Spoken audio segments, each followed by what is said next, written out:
Hello everybody, I'm the best YouTuber, and I watch YouTube videos and movies so that you don't have to.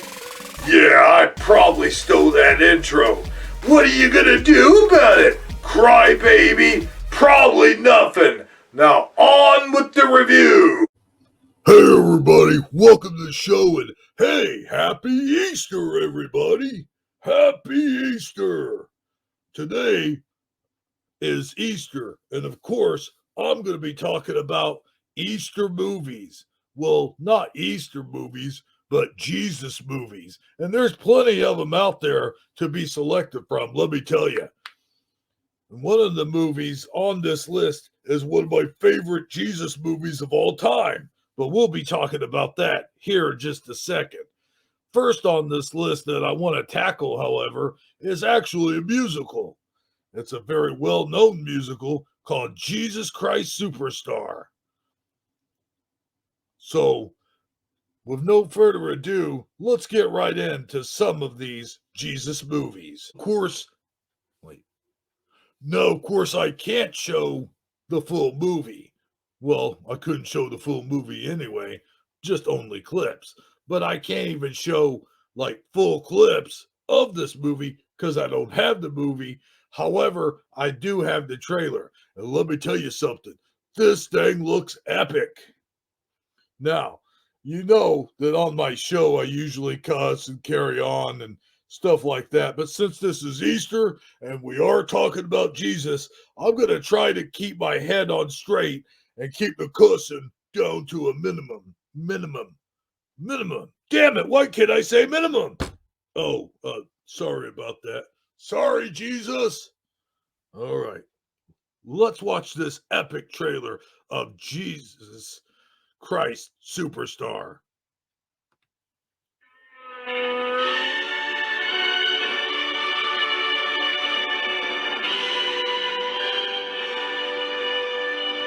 I mean, look at that right there. I mean, you know, come on. Johnny Depp right there could have played this character. But I got to say, I didn't know Jesus had a goatee. I mean, right here, he looks more like Guy Fawkes than he does Jesus. I mean, just saying.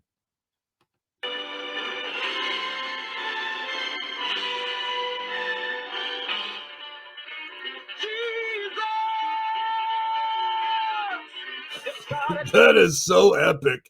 I gotta tell you, this guy coming down, go Jesus. To believe the things they say of you, you really do believe this talk of God is true.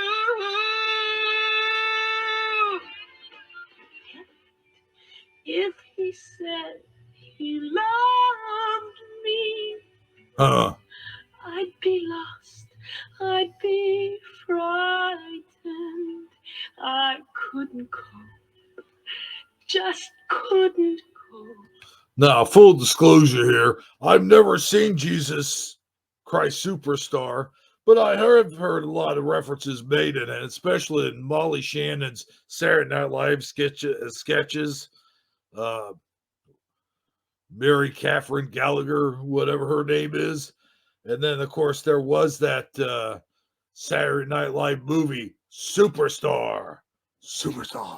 I have seen that movie, but I sort of do think that this is the musical that sort of whole plot is around. But anyway, I digress. Is this supposed to be the Virgin Mary here? I'd turn my head, I'd back away, I wouldn't. Now that's some epic singing right there. She looks more like Pocahontas.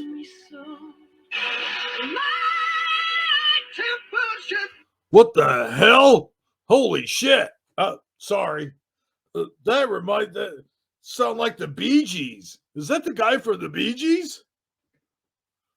Be a house of prayer.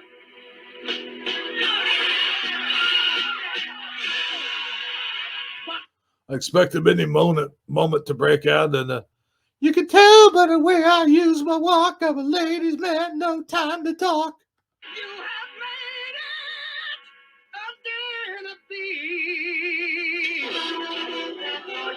it a Wait a minute, that looked like modern type merchandise there, like you'd see in the Quickie Mart.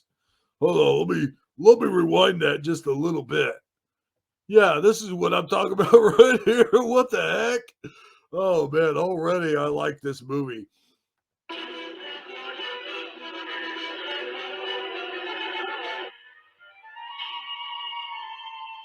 Oh, and there's tanks in this. Okay, so basically what they did is they took the story of Jesus and kind of modernized it and made it into a musical. I mean, as long as you're telling the true tale of Jesus, it doesn't really matter how you tell it, as long as you stay true to the story, which I think is what they really did here. But they modernized it and threw in a little bit of flair, a little bit of their version of the story to make it, superstar. We got tanks coming in here, though. I wonder what's going to happen here. This is epic.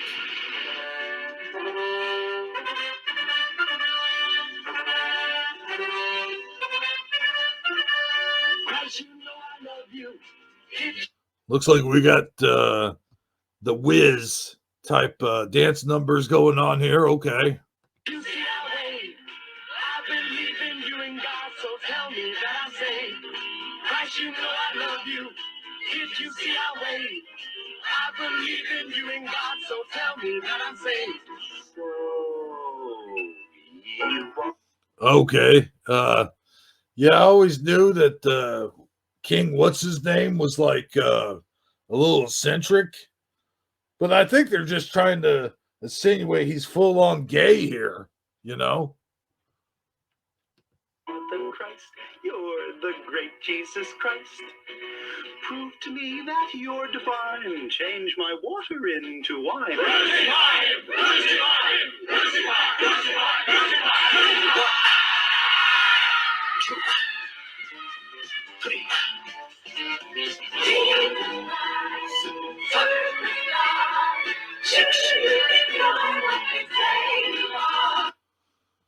They're making the crucifixion a little bit glamorized here, but okay.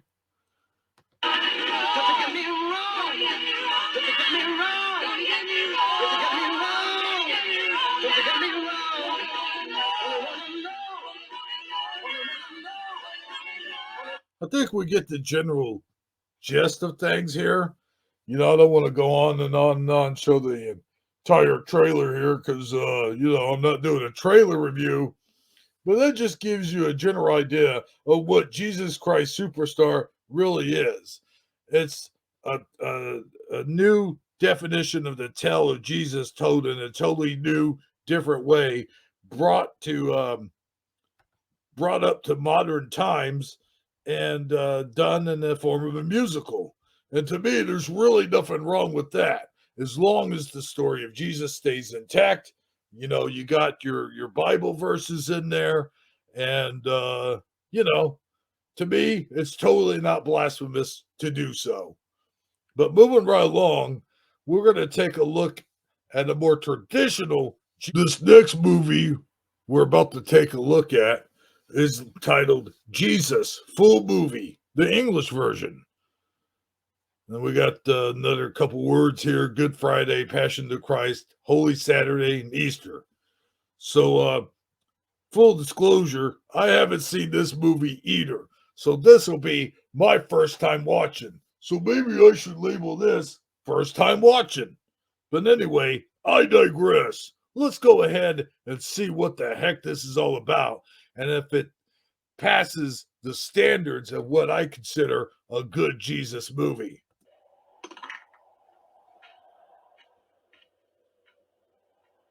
Okay, he's walking in the desert. Yep. There's a snake. I assume. Took him up and showed him in a second all the kingdoms of the world. I will give you all this power and all this wealth It has all been handed over to me, and I can give it to anyone I choose. All this will be yours then, if you worship me. It is written, you shall worship the Lord your God, and him only shall you serve. I gotta say, so far, I'm kind of digging this movie a little bit. You know, I'm going to show clips here and there, but this Jesus seems to be a more accurate portrayal of what Jesus might have looked like back then. I mean, if you look at him closely, he has dark hair, brown eyes, and tan skin. And that's exactly what Jesus would have looked like back in those days. And so now here's a clip from when he gathers his disciples and they go out on the fishing boat. And this is one of the only Jesus movies that really depicts the time he spent up on the mountain for 40 days and 40 nights when he was tempted by the devil. And of course, that snake represented the devil. Galilee. Okay. Oh, I must have missed over it. You know not what manner of spirit you are, for the Son of Man is not come to destroy men's lives, but to save them. He shall prosper in his purpose on Babylon, and his arm will be against the Chaldeans. Wait, is that Jesus? Even I have spoken and called him. I have brought him, and he will prosper in his way.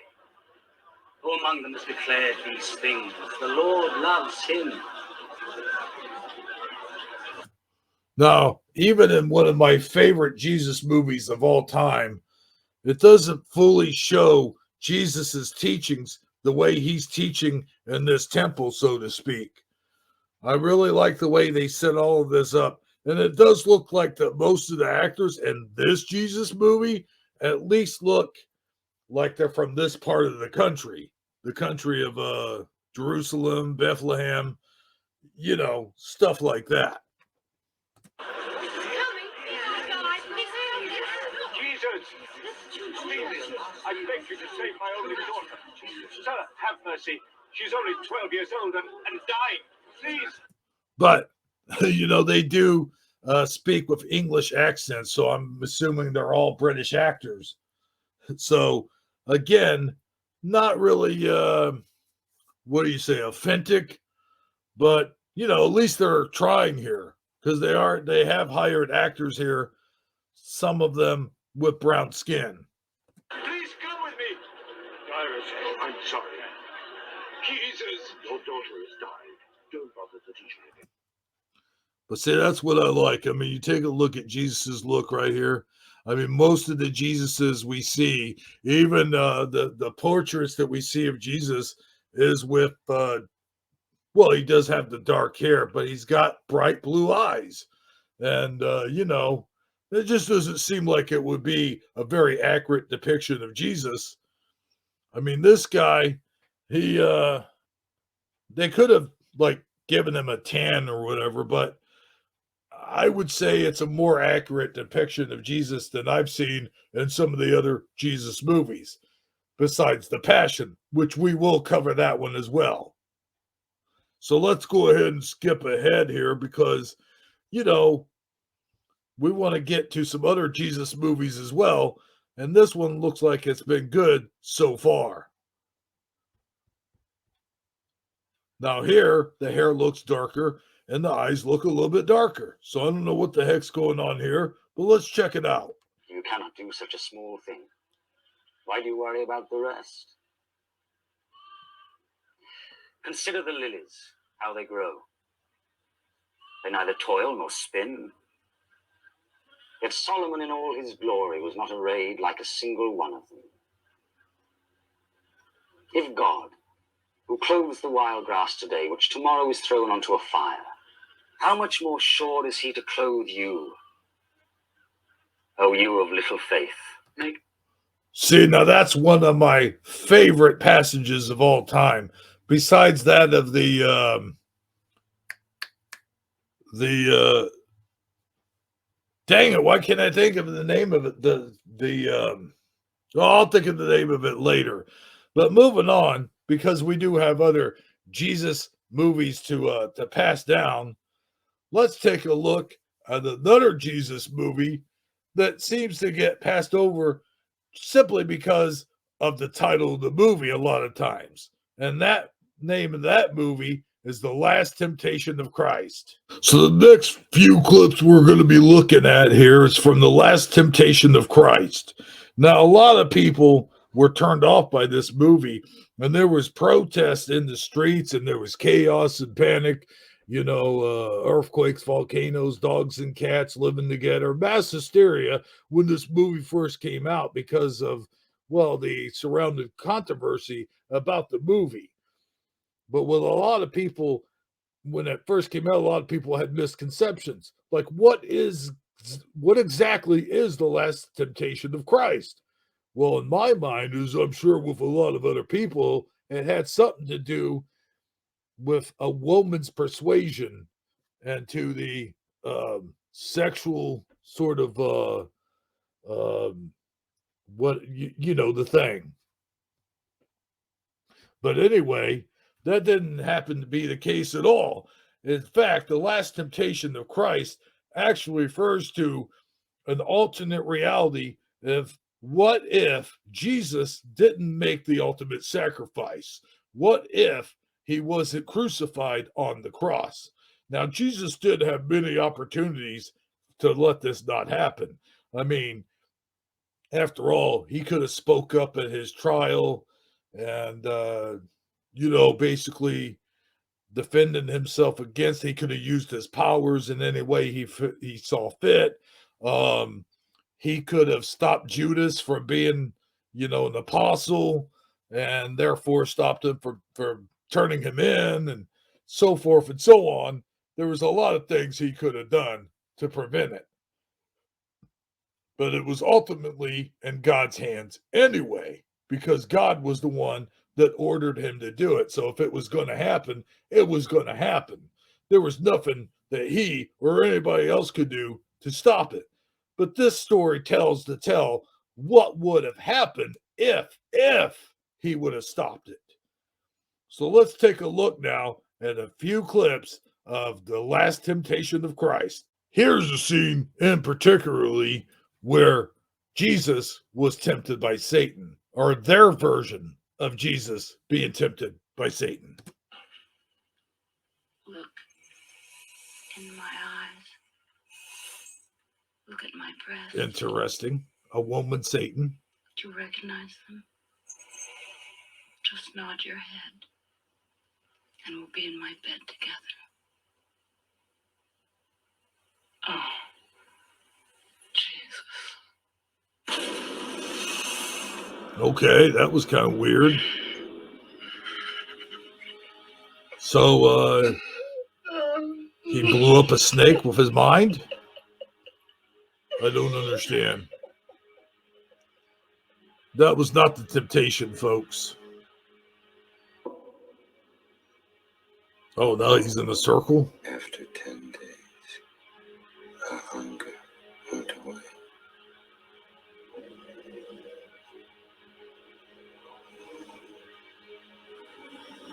Hey, there's the lion. A lot of people in the Mandela affected community would say, "Welcome, Jesus. Congratulations. You passed the small temptations of a woman and a family. We're both bigger than that." Who are you? You don't recognize me? I'm you. I'm your heart. oh, he's got the heart of a Your heart's lion. so greedy. It pretends to be humble, but it really wants to conquer the world. I never wanted a kingdom on earth. The kingdom of heaven is enough. You're a liar. When you were making crosses for the Romans in Nazareth, your head was exploding with dreams of power. Power over everyone. Well, I gotta tell you, so far, I can see why the critics wanted to bash this. I mean, they're taking a lot of liberties here. They really are. They're making Jesus sound more like a ruler like Genghis Khan or something, more than a Christian leader. Well, I say Christian leader, but I mean like a man of faith. Well, it wasn't a man of. Well, you know what I'm trying to say here. Let's just let the scene play on as it does. Sheesh. You said it was God, but you really wanted power. Now you can have what you want. Any country you want. Now this kind of ties in to a temptation. See, he's not really the heart of Jesus. He presents himself as such, but this is just another variation of Satan. I mean, we saw the snake, and that's an obvious one. And now we got the lion coming in, and he's talking to him. And, you know, the whole passage about the lion laying down with the lamb. And I said that was a Mandela effect. And the whole Mandela effect community would argue that it's still lion lays with the lamb, but that's no longer the case. All of them. You could even have Rome. Liar. Step into my circle so I can pull your tongue out. Oh, wow. Is he really going to pull his tongue out? No, I guess not. All right. Well, there you have it. There's that clip. You know, like I said, I'm not going to show the whole thing because this comes from Fandango movie clips. And I'm pretty sure they'll probably try to hit me with something. Not quite sure what, because I am doing a review, but you know how these things work. So let's take a look at yet another scene from The Last Temptation of Christ, just so you get the general idea of what I'm saying about this movie.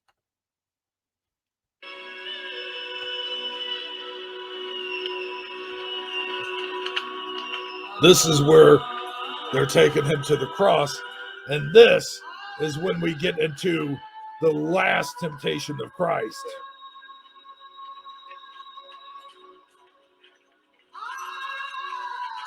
I'm not sure if this music is copyright.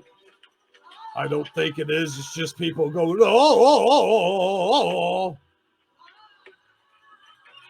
I am going to, however, fast forward this a little bit. So we see Jesus. He's been all bloody and beaten and stuff like that. And he gets ready to go up on the cross.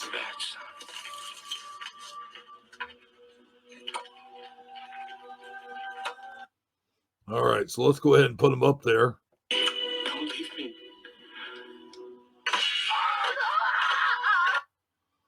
Okay, so here's the, let's see here. Fast forward it. Da-da-da-da-da. Where's the person he talks to? I believe there's a person in the crowd. I'm not sure. Maybe they're not going to show the scene.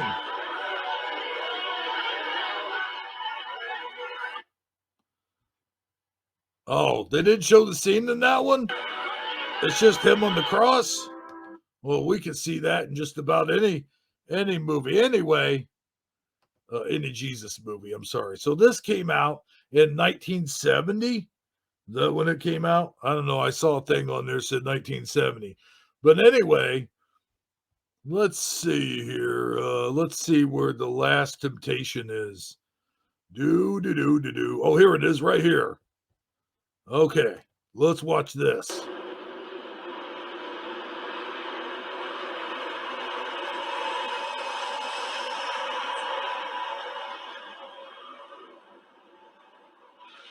Man, he's bloody.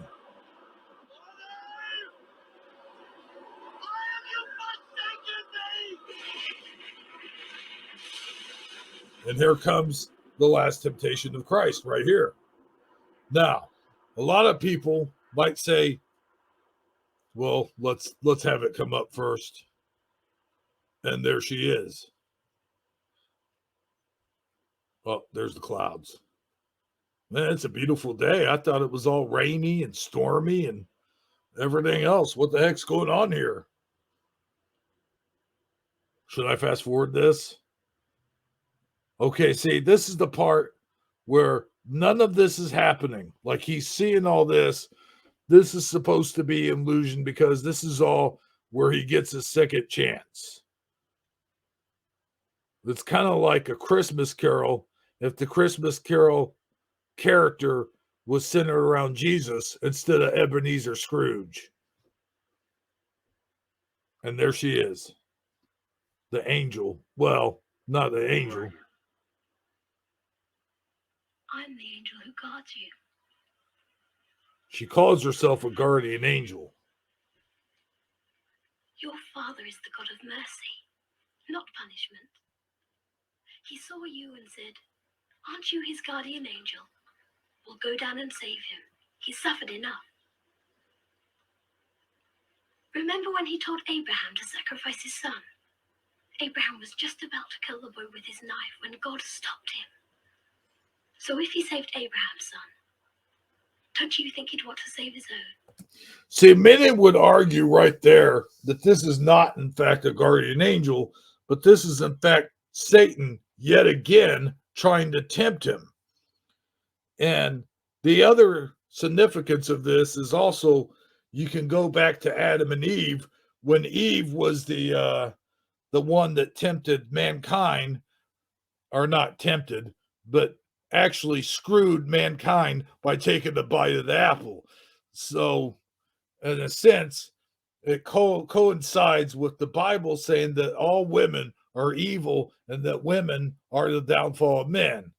Now, you could say what you want about that and, all politically correctness and blah, blah, blah. But really, that's not what I'm trying to talk about here. In this movie, twice, one time Satan was a cobra, and the cobra's voice was that of a woman. And that, of course, was a representative of Satan.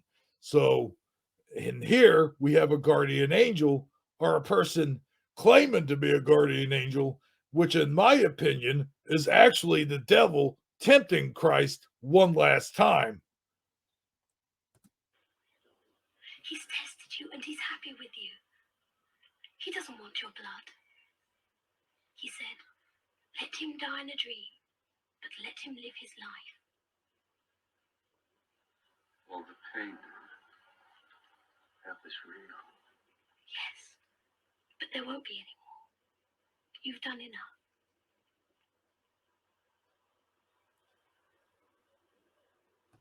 So there you have it. So now we're slipping into an alternate reality, an alternate universe. And a lot of people really have a problem with this because it was Jesus's ultimate sacrifice for us. Number one, to cleanse us of our sin so we can be forgiven when we commit a sin. We ask for forgiveness. And, that way we don't have to sacrifice animals anymore or anything else for that matter, especially humans. But this is an outlook on it. What if he hadn't given that ultimate sacrifice? So this got a lot of people's panties in a bunch, their balls in an uproar, and they raised a big stink over it. There were many protests, and there were bomb threats and everything else. Yeah, bomb threats from Christians. Lovely. So anyway, that was the last temptation of Christ. And even though I've seen like bits and pieces in the movie, I've never really seen the whole movie itself. But I do understand what they were trying to go for here. I just don't think that this was the right kind of movie to come out at the time it came out. And I just don't, when you make a movie like this, you're going to expect a lot of controversy. And now, ladies and gentlemen, the piece of La Resistance, the one I've been waiting for this whole time. Huh? What's that? Wait, over here. Huh? What's that? Oh, yeah. There's another movie and then one last movie. So this next movie, I'm sure you guys will all recognize. Now, this next movie is the most recognized movie in all world history. And it's the most watched and most beloved of all times. And probably one of the most accurate portrayals of what happened to Jesus during the Passion. Yes, that's right, ladies and gentlemen. Mel Gibson's The Passion of Christ. The Passion of Christ, a movie directed by Mel Gibson and starring Jim Caviezel as Jesus in the lead role as Jesus. I think I just said that. It is one of my favorite Jesus movies at all times, as it does depict a very accurate visual of what might have happened during the actual crucifixion. Now, it does fall short in the sort of resurrection thing, but the resurrection is not part of the movie, after all, since the movie is called The Passion. Now, there is another movie that does cover the resurrection, actually covers the birth, the death, and resurrection of Jesus, and we will be talking about that in the very last. But first, let's take a look at the Passion of Christ. Or is it the Passions? Passions of Christ. Passions? No, the Passion. Passion of Christ. Now, these are just going to be a few short clips from the movie, because that's all we really have is just short clips, almost like watching a trailer. But I know that all you guys have already seen this movie through and through, but we'll go ahead and watch sort of like a trailer and break it down.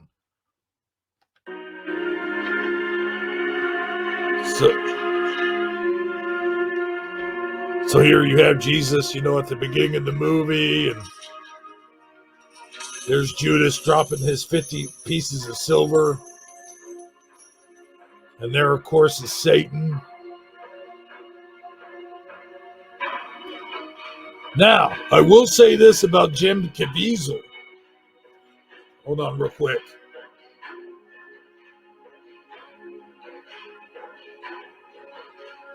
Now, I will say this. While watching The Passion, they do take a few liberties and stuff.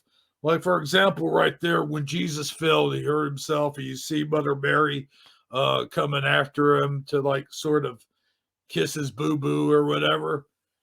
Now, I don't think that was actually in the Bible anywhere. So they threw that scene in there. And then there's one other scene they did throw in there to sort of humanize Jesus and to touch us in our feels before we see the actual passion. Because, when you do a movie, you want to get to know the character. You want to grow with the character and get to love him. Of course, we all already love Jesus, but this just sort of amps things up a little bit, amps things up in the feelings department, so to speak.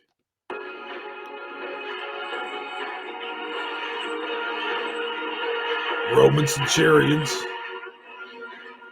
One thing I will say about Jim Caviezel real quick is just like that first movie that we saw at the beginning, and maybe even more so than this, he does look a little bit more like what you would think Jesus would look like in those days and times. The hair is probably just a little bit longer than probably it would have been, but that depends on the certain tribe that Jesus's family was in back in those days. Although I did see like Joseph or whatever who plays Joseph seemed to have shorter hair, but it was kind of curly. And the men, I don't think hardly any of the men in the that certain area wore their hair quite as long as what Jesus has here. But he does have the tan skin and brown eyes. Like I said at the beginning, a lot of Jesus movies and a lot of Jesus pictures that you see show him with piercing blue eyes. Of course, in this scene, his eyes swollen shut because they beat him so much. But I digress.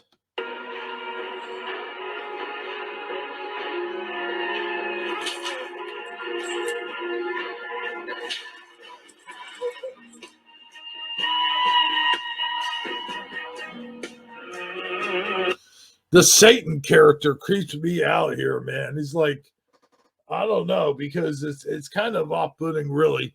Because when you think about Satan, you do.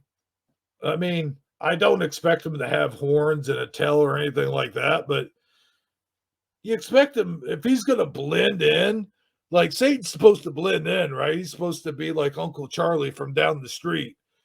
I mean, this guy stands out in the crowd more than a sore thumb at a wedding. Wait, did that even make sense? I don't know. But I mean, just look at him. The guy's creepy. How do these people not know that this is Satan? I mean, he's got no eyebrows. He's got no facial hair. He's got no hair. I mean, These guys all have facial hair. They all have hair. He doesn't blend in very well at all. He just looks like a creepier version of the Emperor from Star Wars.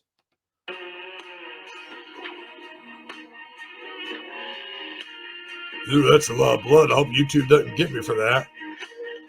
I'm just kidding.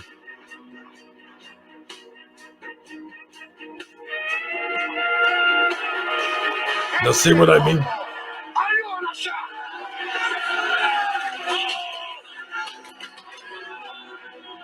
Now, the other thing this movie does well is it speaks like they speak in the Latin language or some kind of other different kind of language. They don't speak English, but it is subtitled. Now, usually, I don't like movies that don't speak English. I'd like either an English dub or maybe like if you're going to do it in that sort of way, do it in English, but put the words in Latin and subtitles. I don't know how you could do that, but I digress.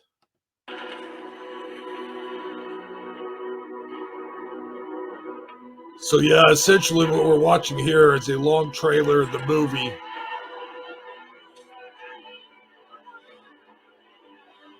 Man, his face is really effed up. Palm Sunday.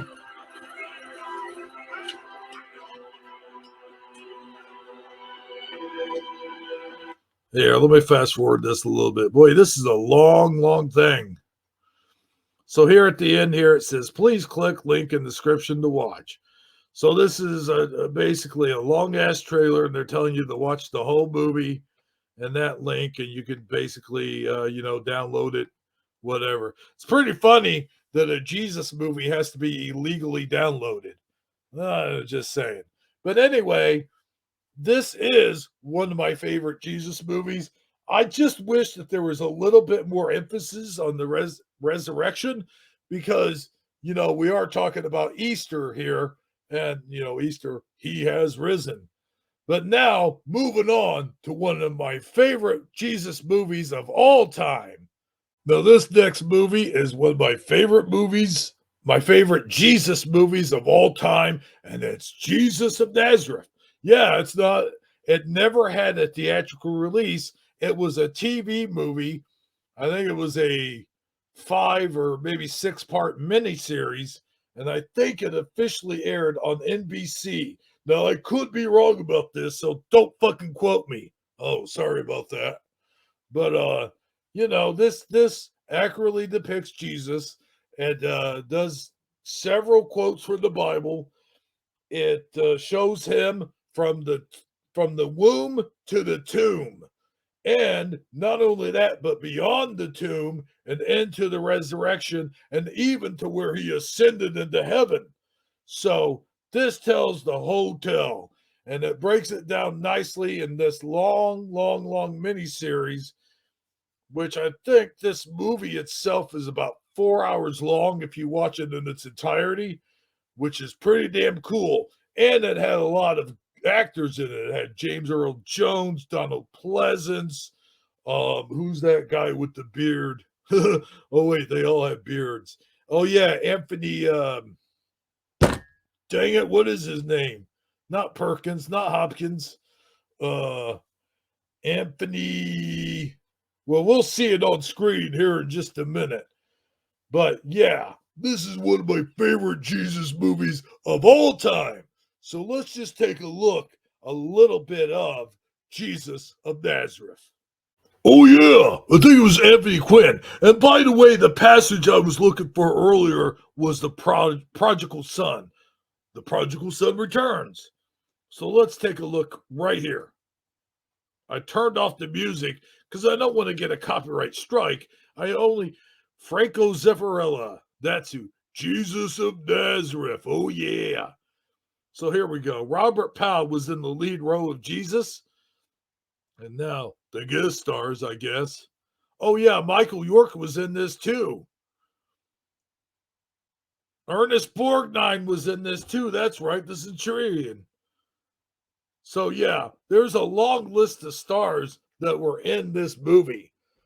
Some names I definitely recognize, and some names I don't recognize. But if you're going to watch a Jesus movie, this is the ultimate. Oh, Stacy Keach was in this as well. This is the ultimate movie to be watching when you're watching a Jesus movie. James Manson, there's another guy I didn't know was in this movie. So, yeah, when this is the ultimate Jesus movie to sit down and watch around Easter. Get you a big old jug of wine. Anthony Quinn, yeah, he says this. Get you a big old jug of wine, sit back, undo your slacks. That's what that stupid Hebrew likes to say all the time. And just enjoy yourself because you're in for one heck of a good ride. Michael York. Okay, so let's fast forward this a little bit as we get into it, and I will show a clip here and there or two because I do like, the way he preaches in this movie, and you'll see here shortly why it is my favorite movie, Jesus movie of all time. Hey, Conti. Okay, here's a story. The kingdom of heaven is like a treasure hidden in a field. A man finds it, and in his joy spends everything he has to buy that. I guess I got subtitles on. It's like a merchant in search of fine pearls. He finds one pearl of great value and sells everything to have that pearl. And there you go. Robert Powell, he's got an English accent. He's doing a fine job of being Jesus of Nazareth here. And then, like I said, you got a great supporting cast. So let's just fast forward it here. That's just one of the things I like to hear him say. And now I think this is where he talks about the prodigal son right here. Oh, come on, don't be slow. Sit down.